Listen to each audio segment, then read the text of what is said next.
guys, well, considering that it is spooky season after all, Ben, my producer and I decided to pop on over to Leisure Farms because, of course, here I am in the pumpkin patch. I wonder if the great pumpkin will rise from the earth this evening. It's one of my favorites. I love the Peanuts Halloween. I also love the Garfield Halloween. I don't know which one I like better. They're both really good. But anyways, here we are. We're at Leisure Farms, guys. We had a really great chat with Mitch, who is basically we called him the fire marshal today because he had the hat, he had the glasses. He was just missing his fire marshal badge. But he runs the show here now. He runs the show. It's a family affair. It's been going since 1981 to this caliber. And as soon as we walked into kind of the main area where they sell all their amazing treats, which I'm about to go get some muffins and pies and stuff. As soon as we walked in, the lady was like, "Yeah, Mitch, he's in the bush. Let's call the wagon. You can jump on there and go get him." So we were ushered out to a wagon, pulled by a tractor, and away we went into the bush to find Mitch. Anyways, let's go.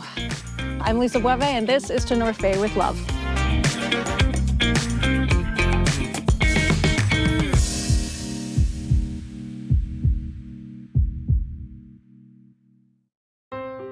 Dear North Bay, you've always been more than a place on the map. You're home to me. This is where I built a life with my husband, raised our kids, and taught in local schools for over 24 years. I'm proud to be part of this community. Earlier this year, my world shifted. After living with anxiety, depression, and PTSD for much of my life, I reached a point where I couldn't keep going alone. Walking into the emergency department at the North Bay Regional Health Center was one of the hardest things I've ever done. But what I found there changed everything. A nurse who made me feel safe, a crisis worker who truly listened. For the first time in a long time, I felt seen. That care gave me hope, and it inspired me to give back by supporting local healthcare so that others in our community can access the same compassionate care I did. If my story resonates with you, I hope you'll consider supporting the NBRHC Foundation. Please visit nbrhcfoundation.ca or call 705-495-8125 to give. Because mental health is health. With gratitude, Tiffany Van Meer. Well, okay, so Mitch and I are talking about hats right now, actually. I love this hat. And this is awesome. There's a cow, a steer. Yeah. Where is this from, this hat? Apparently there's a guy that comes to North Bay a month every year, and my wife found it. It was my Christmas. He sets up in the mall kind of a thing. Yeah. Okay. Yeah, I should have brought my hat. I don't have my hat today, but yeah, we're talking straw versus felt. Anyway, So, okay, this is going to be crazy for me to say, but I'm not the only one. My producer, I just found out my producer, Ben, as well. This is both of our first times here. Oh, well, it's about time. I know. I've been here fully in North Bay since 2006. Oh, no. And I've never been to Leisure Farms. So our content director, Chris, actually, when we were talking about, other places to go and, okay, who are we going to talk to with the podcast? And we had some ideas. I said, what about Leisure Farms? He says, oh my God, of course. Should we do it strawberry season? Should we do it in the fall? I said, whenever, man, I've never been. And he almost fell off his chair. Yeah. What is wrong with you? I'm like, well, here I am now. What happened? Were you crippled for a while? What is happening? Apparently, I'm just too much of an introvert, and I just stay in my house the whole time. Okay, so we lucked out today because it was calling for rain earlier, but as we can see, it's absolutely gorgeous right now, calling for rain a little later. Ben and I came over, somebody was driving a tractor, we got on the wagon, and we came over here. So we have Leisure Farms, there's kind of the main hub, I guess, over there, you would say. But right now, can you explain kind of where we are now? So now you're in the picnic area. Okay. And this is where people come here to roast their marshmallows, have lunch, listen to live music. Yeah. Shoot a pumpkin with a pumpkin cannon. I did hear about the cannon. I might have to shoot a pumpkin out of a cannon. Oh, you might as well. I got to do the whole experience. It might take you another 20 years before you come back. I'll come back in 2036 for the whole pumpkin cannon shoot. Now, I see, are people able to bring their own lunches here? Yeah, some people bring their own lunch, yeah. So that is so cool. And there's so many things going on. I have to say, too, driving out here, you really start to, it's like your blood pressure starts to just lower. As soon as you turn on to... not Canal Road, with someone before that. Nipissing? No, you're coming down the highway and you go down So off the highway, that's Nipissing. Oh, you took Dutrisac. Dutrisac. Yeah. Okay, once you turn on to Dutrisac, Yeah. you're going down Dutrisac, and all of a sudden, it's like, it just becomes so rural and like quiet, and there's cute little houses, and then, you turn onto the dirt road, and you're like, okay, now I'm going somewhere special. And you pull up, and I was surprised to see, like, this is a huge setup. This started in 81, was it? Yeah.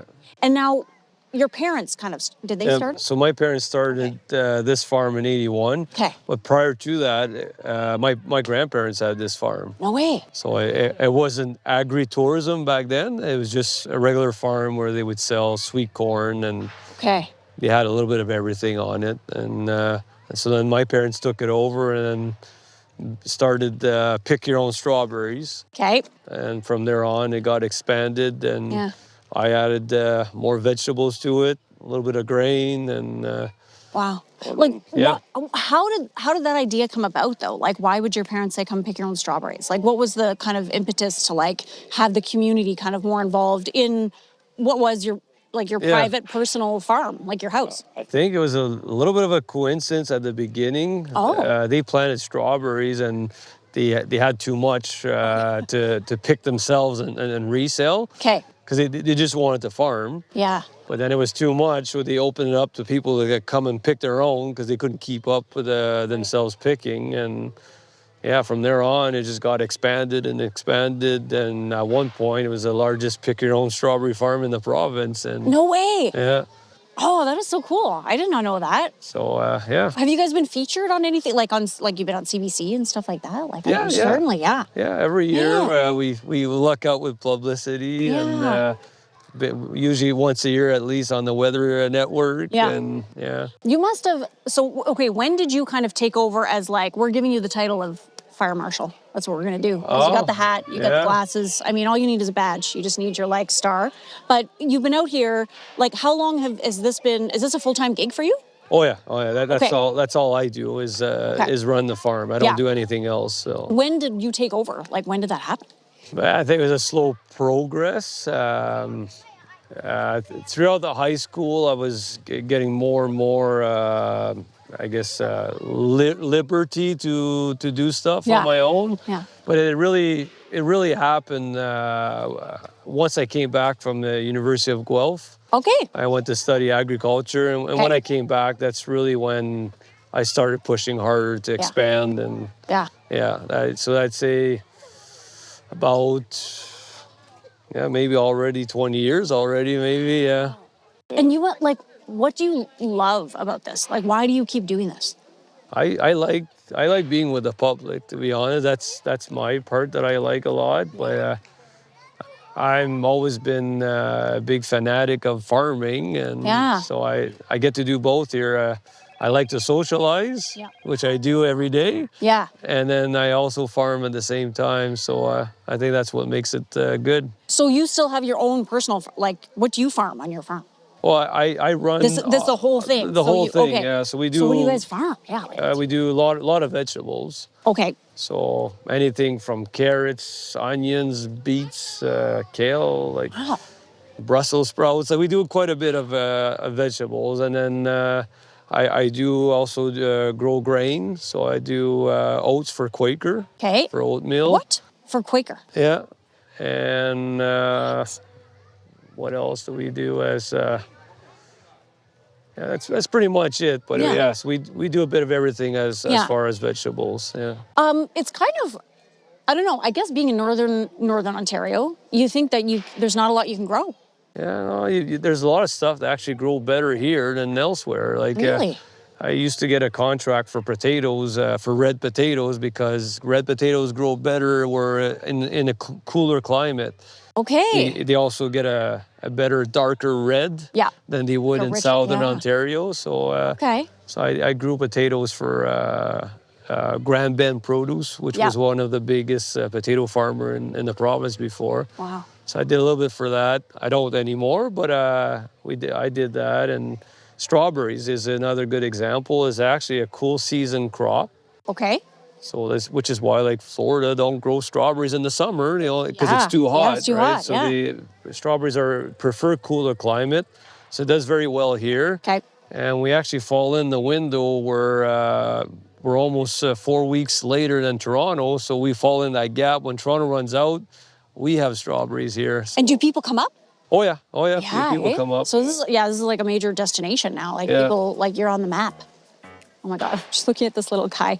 Here, that's the other thing too, is like, there's something to be said for being outside. Oh yeah. And just, like I was telling you earlier, like I grew up in Timmins and we were just wild. Like it was like, see you later, come back when it gets dark, come back for dinner, right? And so we were outside all the time. Yeah.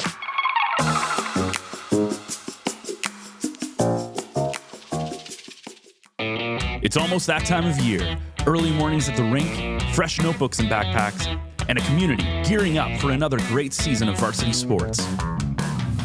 At Source for Sports North Bay, we're proud to be part of it all. Whether it's finding your kid's first pair of skates, gearing up for tryouts, or outfitting your team for the season ahead, we've got you covered. Because here, we're not just a sports store, we're neighbors, coaches, teammates, and fans. And we're proud to cheer you on every shift, step, and stride of the way. Visit Source for Sports North Bay at 1321 Fisher Street and let us help you along your way. North Bay's turning 100, and what a time to be here. From the buzz of the Heritage Parade to sunset concerts at the waterfront, the city is alive with celebration. And you know who's right in the middle of it all? Homewood Suites by Hilton North Bay. We're proud to be a part of this milestone moment. Whether you're coming home from a family reunion, planning a gathering with friends, or just simply making the most of everything the Centennial has to offer, our doors are open. Stay in a spacious suite that feels like home, with a full kitchen to cook in, room to relax, and a space to unwind after a full day of fun. Are you hosting something bigger? Our event spaces and amazing local partners like the Grand and Stock Transportation make it easy to bring people together.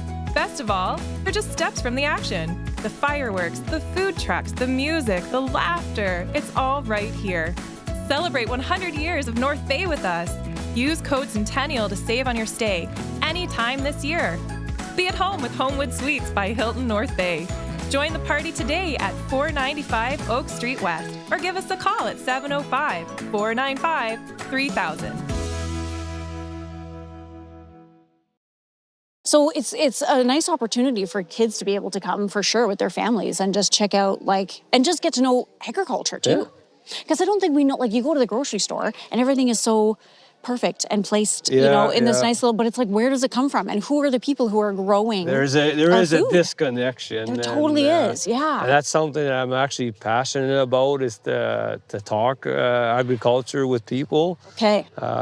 The other day, I got asked from the high school to go do a talk on Thursday. Yeah. So I do a lot of that, and I want to connect people to it. And I do encourage a lot of people to grow a little bit, and not even if it's a very, very little in their backyard. Yeah. I find it helps to people to appreciate food, where they don't just see food as food. They actually feel a value to it. That's right. Yeah. And that's where I want to. With time, I'm trying to promote that there. So, and we see there's a lot more, just lately, there's more passionate people about it. So I think there is a trend of slowly going back towards that. Yeah, I think so too. I'm even I'm a huge plant person on the inside. I love my indoor plants. But where I am right now, I have the perfect backyard to be able to plant outdoors. Okay. But I'm scared because I don't know what I'm doing.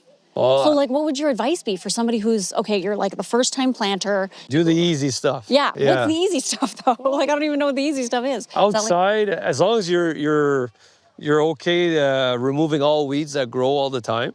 That's the key, right? There's that. Okay. But there are easier methods too, though, to put something down. We use an organic plastic that's made with corn. Okay. And I put that on my raised bed so it protects the weeds can't come out because they don't have any light. Okay. So you just punch a little hole and you plant your seeds into that, and I find that's a big help. Okay. So that's something that people can do. Yeah. But easy stuff would be you can try growing carrots. Yeah. As long as you space it out. Okay. People tend to plant too thick and then nothing happens they kind from of just it. one of these things, yeah. can What try about like that. I guess tomatoes or tomatoes? Tomatoes are not No. that the hardest. They're not the hardest as long as you don't water them from the top. Right. You water See? them at the bottom Yeah. so you don't get all the Yeah. fungal disease. But And that's the thing. It's like I didn't really know anything about indoor plants, and then I ended up getting one, and then I Yeah. got another one. And I think it's just that, right? It's like the more you do it, and then you read up on this, or you say, okay, this year I want to do beans, or this year let's try some potatoes, or let's whatever, and then you just kind of do a little research. And I guess a lot of it, like I don't know if you've experienced this, but a lot of it is kind of trial and error. yeah, And stuff yeah, too, right? Trial and error, you do it as long as you at least start with the base, Right. And Yeah. then the errors can come with it. Yeah. Yeah. And I do recommend. I think most farmers are open to talk about it. Yeah. Like a good spot would be at the North Bay Farmers Market. You get to meet a Right. lot of farmers, and Ah. you can ask them. And I think most of them are happy to give pointers. Right. Yeah. And that's perfect because instead of going to a book, like it's like what you're doing here. It's community. Yeah, you right? socialize Having at a the same community, time. Yeah. Socializing, and you're getting all your ducks in a row. Yeah. The weather obviously can be your best friend or Yeah, your enemy. yeah. Do you find like there is a change in the weather? Like, do you find you're growing certain things more than others, or maybe the crops aren't as good, or have you noticed that at all lately? No, No, not yet. One thing that I find that I've done right over the years is that now we go a big variety of crops. Okay. Every crop prefers something that the other crop might not like. Like some crop like lots of heat. Yeah. Other crops prefer it cooler. Other crops need more water. So by having a variety, I find like for us, for farming, it balances things out. Yeah. So every year there's one crop that does very well, there's one crop that does less well, but it balances out. So I think it's good to have a variety of Yeah, crops. absolutely. And probably good for the soil too, eh? Oh, Just always switch it up all the I time. rotate all my fields. Yeah. I never plant the same thing in the same spot. That's right. Yeah. Give it the different But stuff. Wow. yeah, the weather, we don't control it. That's right. So, That's right. Yeah. You just gotta hope work. for the best, but plant a variety of crop, and I Yeah. think usually you'll luck out. Something will grow well. Okay. Do you pick your pumpkin before everybody starts coming to pick their pumpkin, or like do you carve a pumpkin? I don't. My kids do. Yeah. I mean, I don't anymore, and I should. 'Cause Yeah. it's fun. My dad was like the pumpkin carver on our Okay. street. Like he was like, oh yeah, he took it very seriously, and did a really good job. But what happens? Like, there's still a lot of pumpkins there. Yeah. Like, there's when still does a your lot. season end? Like, when do you October kind of... 31 Okay. is when we close Yeah. for the activities. Okay. But if there is any left, some Yeah. years we have some left, Yeah. we sell them to some farmers Okay. that'll use it for feed, Oh, okay. or deer hunters that use it for feed also. Aha. So Okay. at a very discounted price. Yeah. The pumpkin's not worth much after Halloween. Yeah. Right, that's true. Yeah. But at least it's not going to waste. Well, like that's you the said, thing, right? and it saves us You're doing something. Yeah. To bring it, because whatever we have piled up in Yeah. the parking lot, if we were to sell it, we'd have to bring it back out in the field. It saves us doing that. Yeah. And because what's in the field, it's okay. It goes back in the soil, and Exactly. organic Yeah, yeah. matter. It's all good. But Wow. Okay. Well, thank you for talking with me today. No This has been good. problem. We're gonna go do. We're gonna go see some things happening around here, and definitely we might get some B-roll actually on the wagon on the way back and stuff. But Sure. starting to get busy around here. It's lunchtime, so we got a lot of people roasting some wieners here, doing some marshmallows. So yeah, we'll let the fire marshal get back to it. All right. But thank you so much. You're welcome. Great.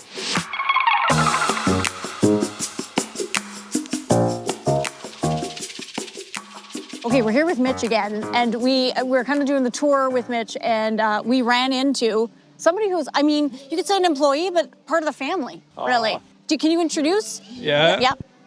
Osway, and Osway. here actually all the employees are part of the family. My wife gets jealous sometimes because I spend a lot of times with these guys. We're always working together, and we all work 7 days a week. Yeah. So So- when did Osway come and join you? About 2 years, eh? Osway, ¿cuántos años que? 2 años que Yeah. vengo a Canadá. Yeah, 2 years. But prior, his dad has been coming for quite a few years. Yep. His dad's name is Eusebio. And now 2 of his sons work here on the farm. So Osway has a brother working here too. And we're all very close. Yeah. I get to visit them every winter. I travel in Mexico every winter. and we both have a lot of fun. What, maybe if he can tell us, like, maybe some of his favorite parts about working here. What do you... ¿Qué prefiere de trabajar aquí? ¿Cuál es tu cosas favorito? Todo el trabajo es muy bueno. Nos gusta trabajar mucho acá y todo el trabajo es lindo para nosotros. Pero entonces, no hay uno en especial, todo nos gusta. Todo lo hacemos con amor y con ganas. So he says he just likes to work so much. He likes everything. Yeah. So he doesn't have a particular favorite thing. He says they do it with love, and they like being here. So. Yeah. Does he feel like it feels almost like he has two families? Maybe he's got the family in Mexico, and then he's got the family here. He kind of goes back and forth from family to family. Te pregunta si te siente que tiene como dos familias. Tiene la familia en México y tiene una familia aquí en Canadá. Ok, sí, nos sentimos como en casa, porque aquí Mitch es muy buena gente con nosotros, un patrón muy, muy excelente y estamos agradecidos con él.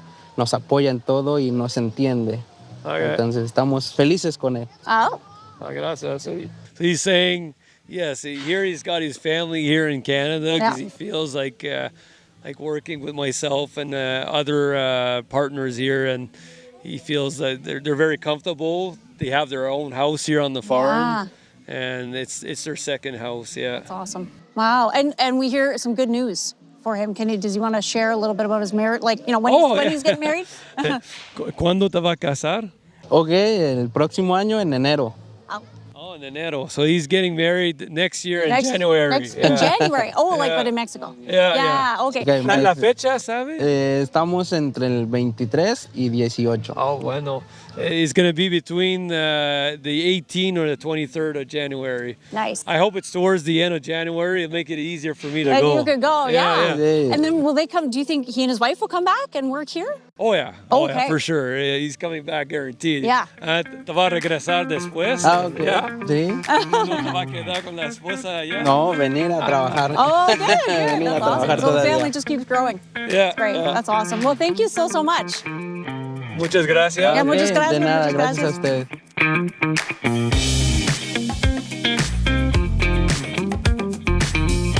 Well, guys, we had an awesome time here at Leisure Farms. We didn't even really touch the tip of the iceberg of stuff that you could do here, whether you come to pick strawberries or you're going to pick out your favorite pumpkin. I can't wait to get into the bake shop and bring some sweet treats home. Some sweet treats. There's an awesome dog wandering around here, but they have like a corn maze, they have a haunted house. It goes on and on. Out in the bush, they got like fires going everywhere. You have to obviously shoot a pumpkin out of a cannon. We got to do that. There's tons of stuff to do. And we have to thank the weather as it held out for us. So this was fun. Head over to our website, northbayecho.ca. We'll send you the Echo Essentials newsletter right to your inbox if you want to sign up for that. And check out all the other podcasts that are available. All right, I think that's it for me. I'm going to see if I can make a pumpkin and carve it. Until next time, much love, North Bay.